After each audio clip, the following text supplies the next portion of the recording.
డిన్నర్లో హెవీగా బిర్యానీ లాంటివి తినబోతున్నాం ఈరోజు స్పెషల్స్ అనుకున్నప్పుడు మధ్యాహ్నం పూట సాధ్యమైనంత వరకు అసలు రైస్ జోలికి అస్సలు ముట్టుకోకుండా ఆ రోజు ఇంకా మంచిగా మీరు ఆలోచించదలిస్తే ఇంకా బాగా ఎంజాయ్ చేయాలనుకోండి అలాంటివన్నిటిని మధ్యాహ్నం బాగా ఫ్రూట్స్ తినేసేయండి. ఎందుకంటే డిన్నర్లో ఎప్పుడు మీరు అందరూ ఫ్రూట్స్ తింటారు కదా, ఆ డిన్నర్లో తినాలి ఫ్రూట్స్ని లంచ్లో తినేసేయండి. ఆ ఫ్రూట్స్ తిన్నంత వరకు మీకు ఆకలి బాగా వేస్తుంది.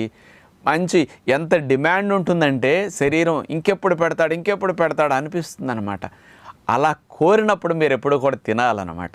అసలు రోజు అంత ఆకలి వేయకుండా తిన్నప్పుడు బిర్యానీకిను ఇంత మధ్యాహ్న పూట లంచ్లో పళ్ళు తినేసి డిన్నర్లో వెరైటీలన్నీ కర్రీస్ లాంటివి కాస్త ఇట్లాంటివన్నీ పెట్టుకుని పన్నీర్లో వెరైటీలన్నీ ఇట్లాంటివి పెట్టుకుని బిర్యానీలు తింటుంటే మీరు క్వాంటిటీ ఎక్కువ తినగలుగుతారు. ఇంకా చాలా మీ టేస్ట్ అనేది మీరు అనుభూతిని ఎంజాయ్ చేయటం అనేది పొందటం అనేది